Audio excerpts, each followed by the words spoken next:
All right, it's Wednesday, hour three, and we've been spending the last several weeks with Jordan Maxwell during this hour, and we're going to get to something tonight that he's wanted to talk about for quite some time. Hello, Jordan. How are you? Well, fine, Jeff. I'm happy to be back here with you again. Good. Okay. So what's on the agenda? We got a subject here that's going to be very interesting.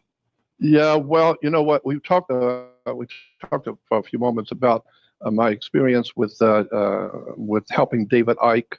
I think I'm going to put that off till next week. I got a few other things I want to talk about this week. Sure. When I was a teenager, I was always very what's the word I'm looking for? Self-conscious of my ears protruded off of my head more than I would care to have, and I was always kind of self-conscious of that. That was before super glue came around. I remember. Yeah, that's before super glue, and and so I always I always wanted to have an operation on my ears to pin them back. And so when I got married, I was about 26 years old, and I was out of work, typical kid, 26-year-old, just got married and out of work. And so I was driving through Beverly Hills because it was supposedly a job I was going to go look at. And as I was driving through Beverly Hills that day, there was a high-rise right at this main cross-section in Beverly Hills, big streets. And on the top of the high-rise, this big sign saying a plastic surgeon. And I thought, that's what I want. I want a plastic surgeon. So I parked my car and went up and got in the elevator and went up to the top floor. And it was a very, very plush and big office. And so I went in and I told the girls there that I wanted to talk to the doctor. And she said, well, he is not here. He's at UCLA. He teaches plastic surgery he's a teacher of plastic surgery. And he's out at UCLA. He has his office out there. And so I said, well, I need to talk to a doctor. And so she said, well, I've got one here. So she called this other doctor, and he came out, and I told him what I wanted. And so he took some measurements on my ear and looked at it. And he said, well, that's no problem. I think we could do that. And so he said, and so he said, I think it's probably going to be about $10,000 with the hospital and everything. It'll probably be about $10,000, a little over. And I said to him, I said, doctor, I am broke. I have no job. I have no money. I have nothing. I'm totally, got nothing, zero. And so he said to me, well, then why are you here? And I said, well, I think it's pretty obvious why I'm here. I need my ears worked on. And he said, yeah, but how are you going to do that with no money? I said, oh, I'll show you. I said, where's the boss of this place? And he said, the doctor who owns this business is at UCLA. He's in charge of plastic surgery, a clinic at UCLA. This was many years ago. And so he said, and he's very, very busy. I can answer your questions. I said, I don't need you to answer any questions. What I need is to talk to the doctor. And he said, well, if you don't have any money, it's a waste of time. I said, how do you know that? You don't know that. And so the secretary is sitting listening to us, and I told the doctor, I said, look, all I want to do is just talk to the doctor. And so the secretary said, well, he's awful busy. I said, I didn't ask you if he was busy. I said, I want to talk to him. And so I knew I wasn't getting anywhere with them. So I said, look, I don't want to cause a scene. I don't want to be unkind, but I'm not leaving here, and I'm going to make a scene if I don't talk to the doctor. So get him on the phone, and I need to talk to him. And so the doctor shrugged his shoulders and said, okay, call him. What are you going to do? So she got on the phone, and she calls UCLA, and she gets the boss on the phone. And so she says, I have a guy here that needs to have his ears worked on. And her face lit up because the doctor told her he was getting ready the following week. He was getting ready to do a whole new class on plastic surgery at UCLA, and there were doctors coming from all over the world to learn the newest techniques. And he was the best, and he was the master. And so he said he told her, put me on. So I got on the phone with him. And he said, you need ears worked on? I said, yes, sir, I do. And he said, I need you. I've got everybody lined up for, to use, to show the other doctors. But I don't have anybody, can't find anybody in Los Angeles who needs ears worked on. And I said, well, you're talking to him right now. They don't call me Dumbo for nothing, right? Right. And so he said, well, all right. He said, all right, you will be my patient on the and give me back to the secretary, and I'll tell her. And so I said, and so he said to me, he said, I'm going to do this operation because I'm using you. I'll do it for 1/3 of what it normally costs.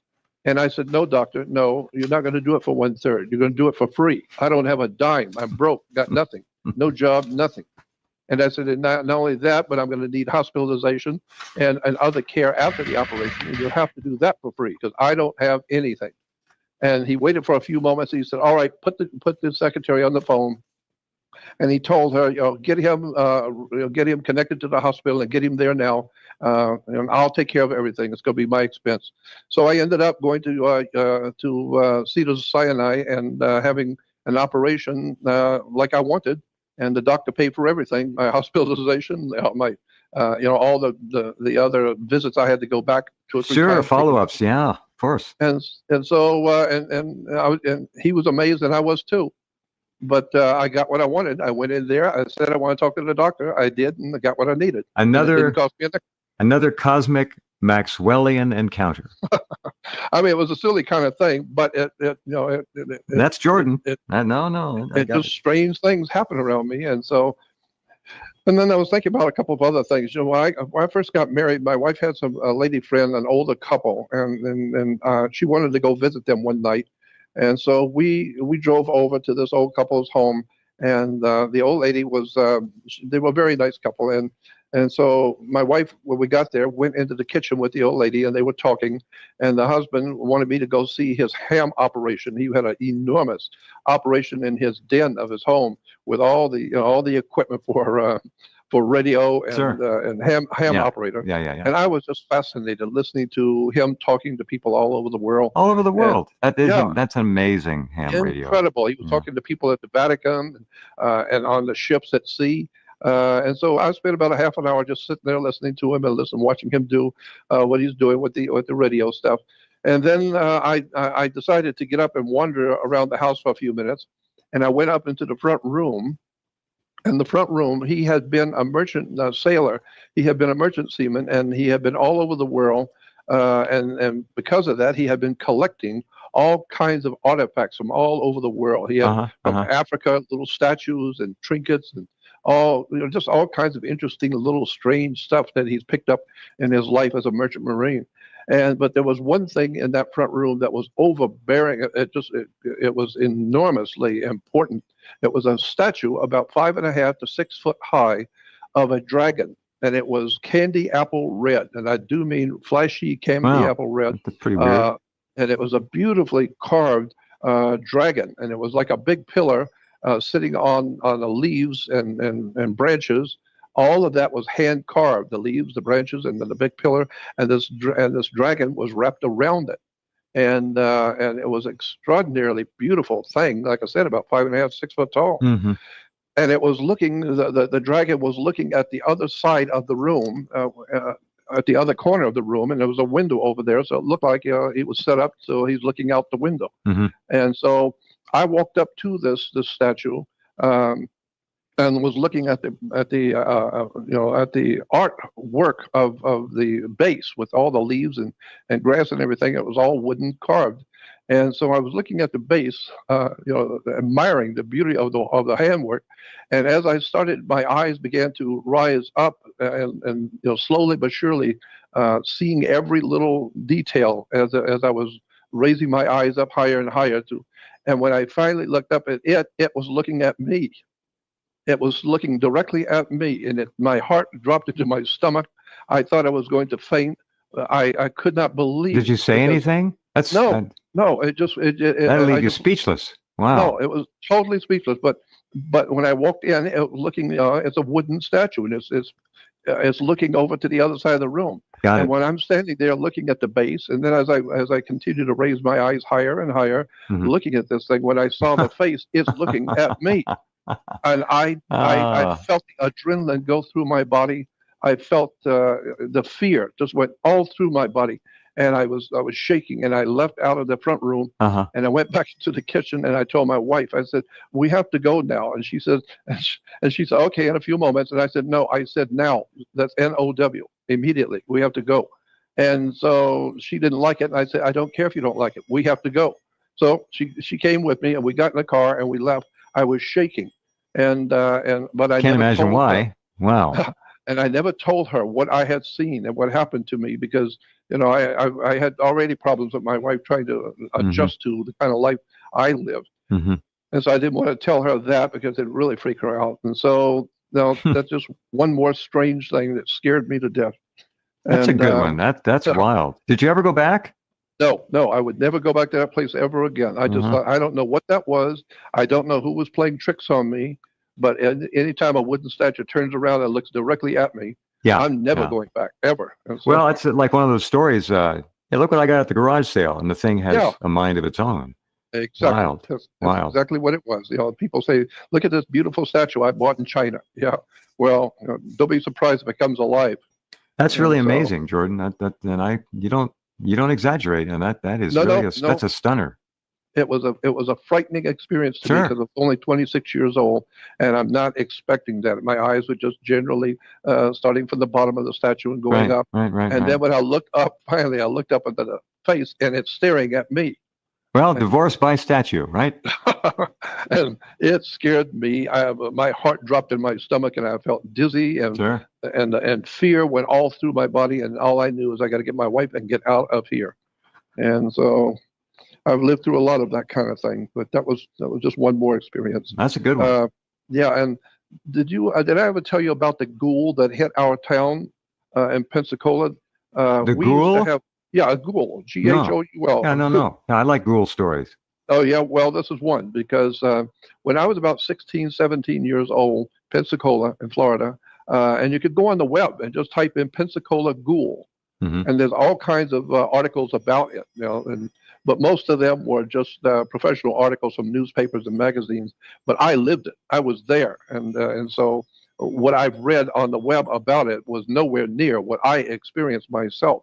And so we woke up one day, and in my hometown, I was about, like I said, 16 years old or more, and we found out that there were some bodies laying on the street where they had been eaten on, not totally eaten, but eaten on. You could tell, and Nod. these were dead bodies. Hmm. These bodies had been buried just recent, and whoever it was able to lift the big concrete covers for the graves, Hmm. very, very huge, heavy concrete covers, Hmm. and whoever it was able to lift that concrete covers off and take the body out and drug it along and end up in the street somewhere, chewing on it and eating on it, and then left the body lay there. And so it didn't take long for the town to flip out because everybody was talking about this ghoul that's robbing graves and eating on the bodies and leaving the bodies. And they were, Did people you were. did you see these? No, I didn't see them. No, but everybody, it was all in the papers, it was in magazines, and people talking on the radio about it. And being a Navy town, it was a very military town. And so all of a sudden, the military is out every day, every night. You would see military jeeps and half tracks and all kinds of Wow. military presence because the military jumped in to protect the town, and they were looking for this thing too, whatever it was. And so my girl cousin, uh, we would go over to my aunt's house because they had a big, heavy duty, big house, and my family would go over there for sometimes dinner with my aunt and Right. uncle. Right. And so my cousin, my girl cousin, her boyfriend was a deputy sheriff, and so when he would come over for dinner, either going to work or coming from work, he'd come over to the house, and so we could sit and talk with the deputy sheriff about what's going on, and he was telling us all kinds of strange stuff that the sheriff and the police were finding and that the military were finding, and Tell me. You mean wait. What other kinds of strange things? well, they've you know. There Uh, was he was opening up his knowledge of the local X Files to you. Yeah, yeah, exactly. Yeah, and but he didn't tell us a whole lot, but but we knew from hearing all the reports during the day and the radio and the newspapers, and then talking to him, and he was telling us, no, this is legitimate. We don't Huh. know what this thing is, but it's not human because Uh-huh. humans don't do this kind of thing, and so supposedly the military or the police or whoever it was set a trap for that creature, The ghoul. and they put a fake. No, they didn't put a fake, they faked the story, saying that they said my cousin's boyfriend said that what they decided to do, what law enforcement decided to do, was to wait until someone passes away again.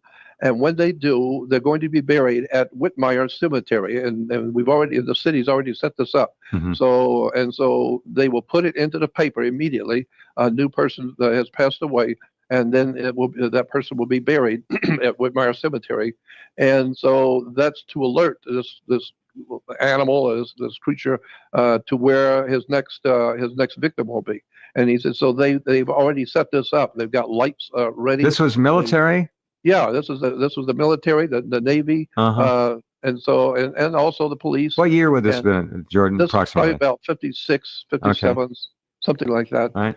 And so, we would, my dad and I and my uncle wanted to go out there to the cemetery to see what was going on, and now my cousin's boyfriend said that's not very wise. You can do it, but if you do it, you better go in the back way and don't go inside the cemetery, because that place is crawling with people waiting for something to happen, and there are sharpshooters there, and the place is Really? got light. This was a They big got deal all the then. light.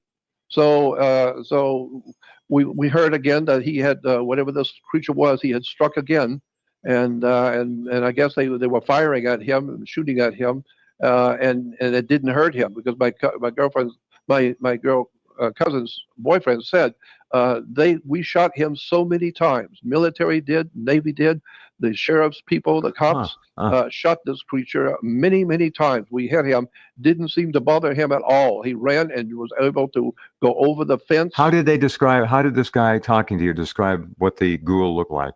Well, they said it looked like a man. It was built like a man, right? But it was obviously, if it's a man, it's one that needs to be put away somewhere, and maybe it's not a man. Maybe it's something else. Mm-hmm. And so eventually that happened, where they finally ganged up on it, and it ran.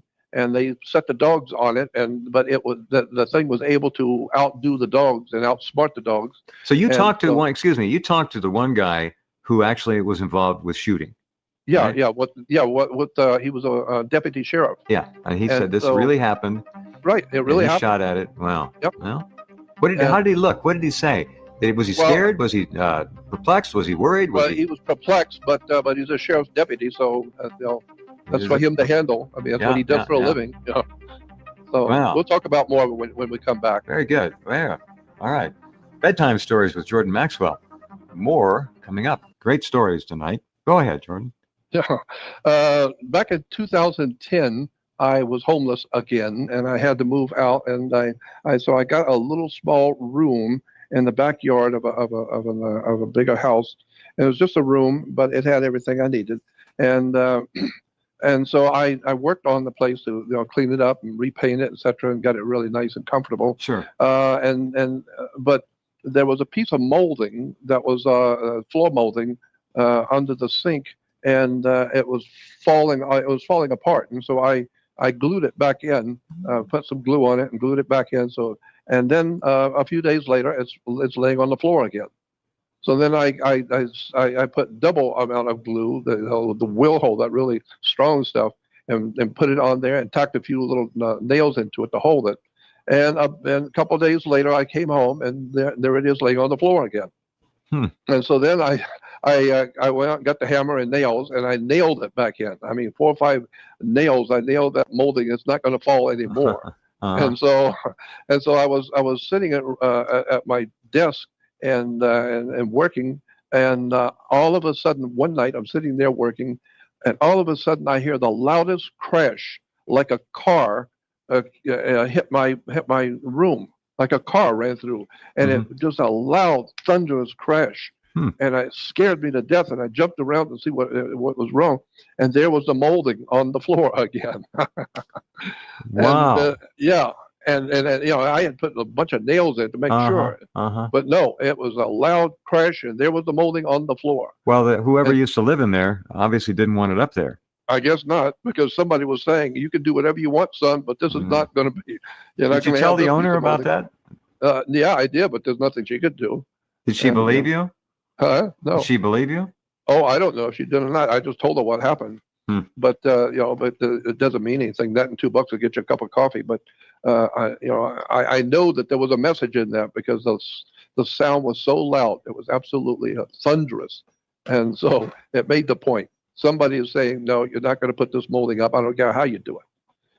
And the other thing I was going to bring up, I remember when you were living in that place. Come to think of it, you used to call me from there. I don't That's think right. you told me about that though. Oh, maybe I did, maybe I didn't. I don't recall, but that did scare me because You used to call me from every one of your places. Jordan's yeah. moved around a lot. Well, yeah, I have to when you're homeless When you're and you don't poor, have any. yeah. When you're poor and you're homeless, you got to move. You got to keep That's moving. right.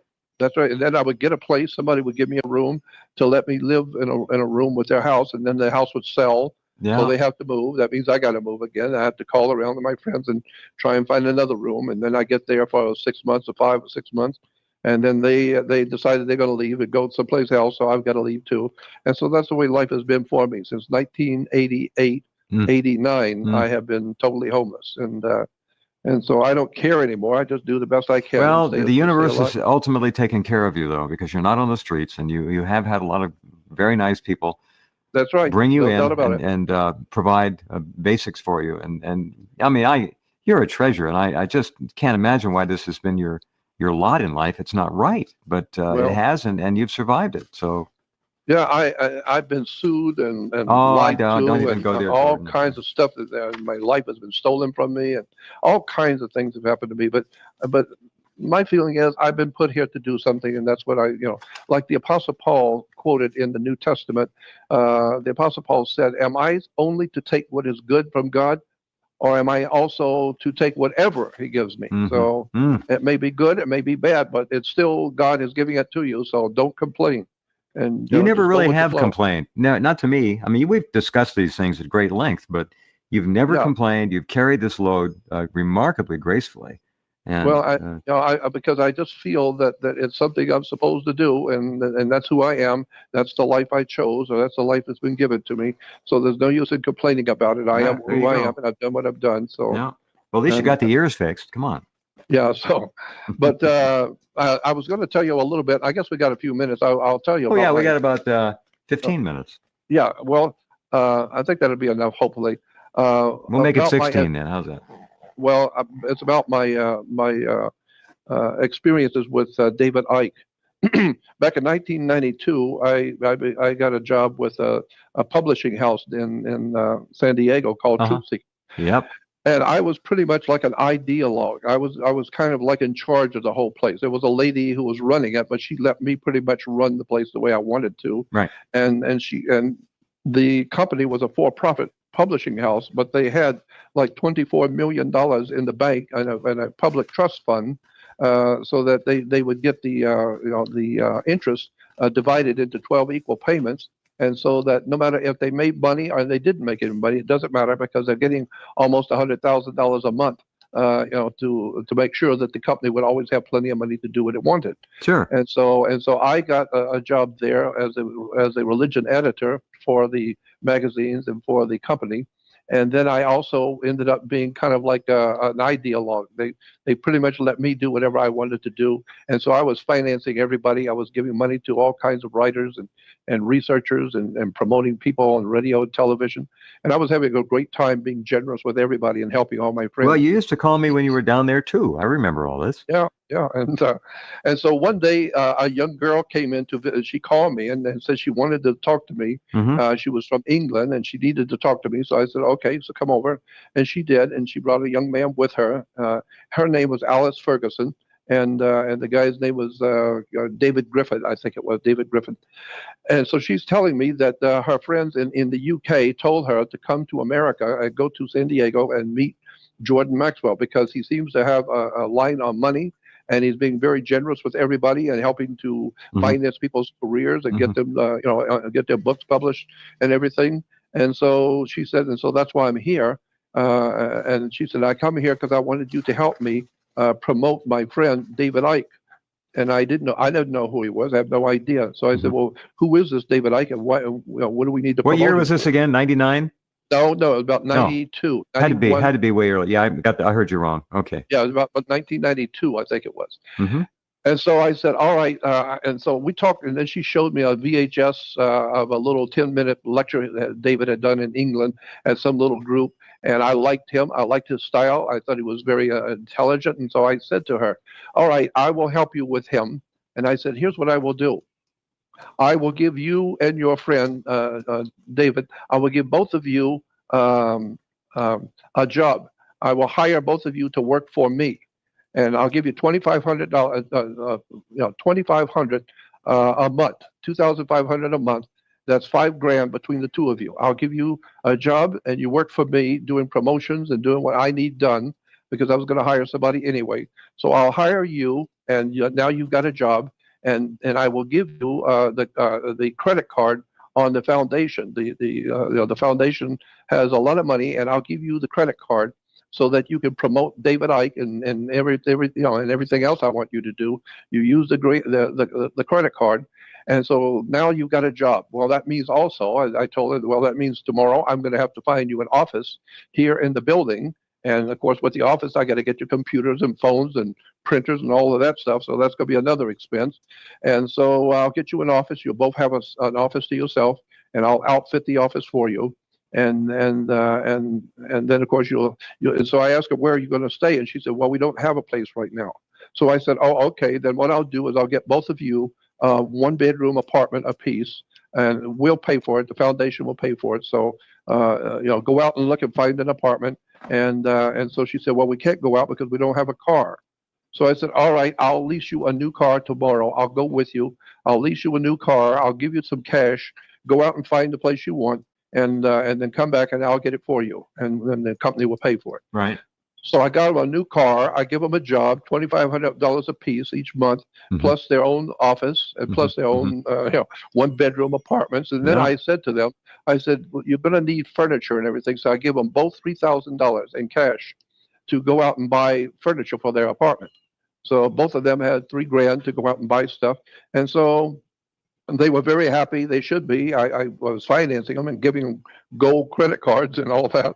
And so then I noticed after about a month or so that she, Alice Ferguson, was going on long trips. She would fly to Australia to and have David Icke come to Australia to do seminars, and then go to Canada and back to Europe again. And so she was really running up the bills on the credit card. But I don't care. As long as she's doing what I want, as long as she's taking care of the business. And so she was slowly but surely spending a lot of money on promoting David Icke, getting him on radio and TV. And of course, he has to have a car when he gets into some place, wherever he's going. And he has to stay in a hotel. He needs money. And so she was giving him whatever he needed. And it costs money if you're going to set up a seminar, because if you got a theater, the theater wants insurance on the theater in case somebody dies or something. So if you're going to have a lot of people there, you better have insurance on the building. Well, that's she just puts that on the credit card. So the bottom line is, I'm watching the bills as they come in. She's going to France. She went to Spain, then she flew to England, and then she has a girlfriend. She brought a girlfriend back. And so she brings a girlfriend to meet me, and she said she really needs a job. So I said, all right, I'll give her a job, but I'm just going to pay her $1,000 a month. But I'll get her a room. I'll get her an apartment, a 1 bedroom apartment. Right. And I said, but you have to take care of the three of you with the new car, because I'm only getting you one new car. And so I gave her the keys to it. Well, the second part of the story is that she was doing fine. She's traveling all over the world with her girlfriend. Oh, yeah. And they're going here and going there and taking trips, and they're going to see David Icke here. They're going to take David Icke there. And so I'm busy. I'm roaming around the country taking care of business. I'm up in San Francisco. I went to Canada to do some business there. And so so once a month, there would be a paycheck. When you come into the office, each one of us had a folder for our paychecks and for our mail. Right. And so I came in one day after traveling for a couple of weeks. I came at the end of the month, and my paycheck wasn't there. And so I asked Nancy, the secretary, I said, did you guys get paid? And she said, oh, yeah, everybody got paid. I said, no, not everybody. I didn't get paid. And so I didn't say anything. I just walked on into my office. I figured that, Bonnie's probably forgot about it or whatever, but I don't have time to fool with it. And so I had to go back out the next day in San Francisco. And so I'm paying for my own airfare, my own hotel, And so I didn't even think about it because I was so busy until I came back in town at the end of that month, and I walked into the office, and everybody's been paid, but still I don't have a paycheck. So then I said, Hmm. "Wait a minute, Nancy." I said, "What's going on here? Where everybody's been getting a paycheck? Where's mine?" And she said, "Oh no, we fired you 2 months ago. You've been fired for a couple of months." I said, "What are you talking about?" She said, "No, no, we got rid of you. You're fired." And I said, "What are you talking about?" She said, "I'm telling you, Bonnie fired you." And I asked her, I said, why would Bonnie fire me? And she said, because Alice Ferguson suggested that Bonnie fire you and bring David Icke in to take your place because all the women love David Icke, and so why don't you just fire Jordan Maxwell, get rid of him, and bring David Icke in? So you're Yeah. fired. You've been fired for 2 months. So now I go home broke because I'm tapped my credit card out. Yeah. I I remember can't, this very well. and I had no place to go. I have no money, and so I have to call my friends in Los Angeles to see who will give me a room, who will put me up.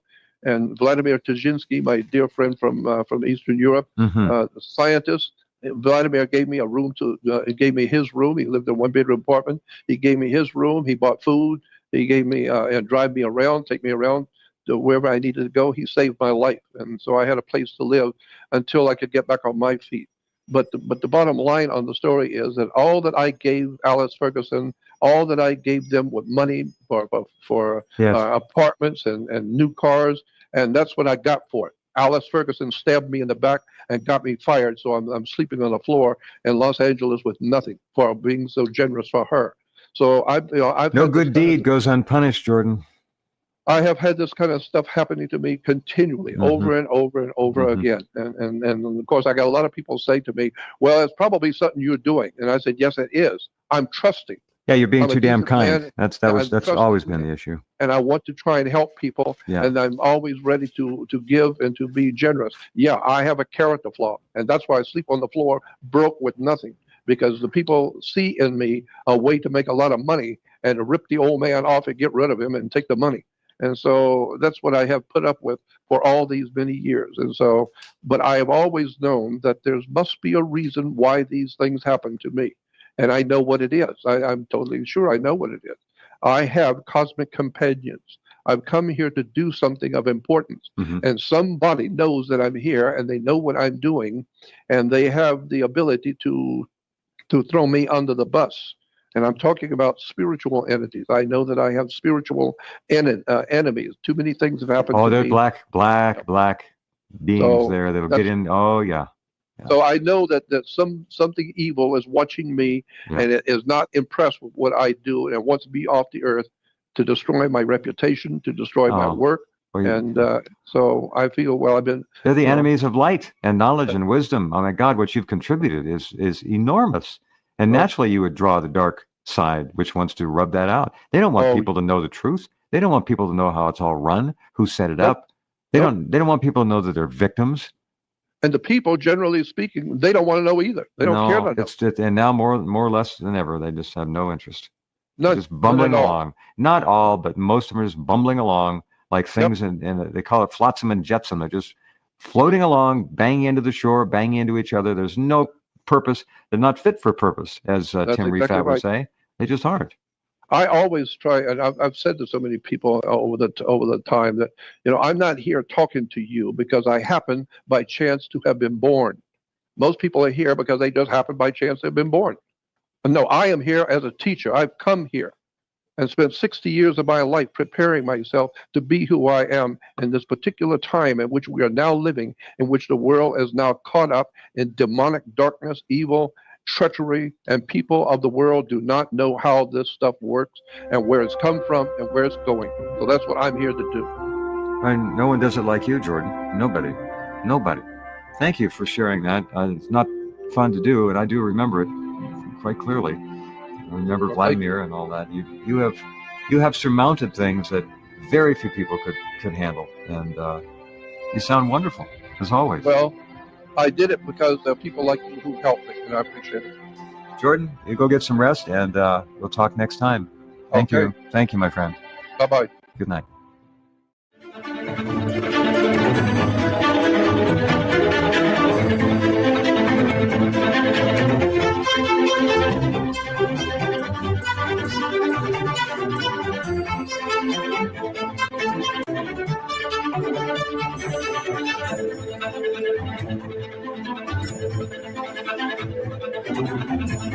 right, it's Wednesday, hour 3, and we've been spending the last several weeks with Jordan Maxwell during this hour, and we're going to get to something tonight that he's wanted to talk about for quite some time. Hello, Jordan. How are you? Well, fine, Jeff. I'm happy to be back here with you again. Good. Okay. So what's on the agenda? We got a subject here that's going to be very interesting. Yeah. Well, you know what? We talked for a few moments about my experience with helping David Icke. I think I'm going to put that off till next week. I got a few other things I want to talk about this week. Sure. You know, when I was a teenager, I was always very what's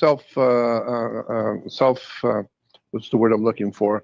Self-conscious of my ears protruded off of my head more than I would care to have, and I was always kind of self-conscious of that. That was before super glue came around. I remember. Yeah, that's before super glue, and he's in charge.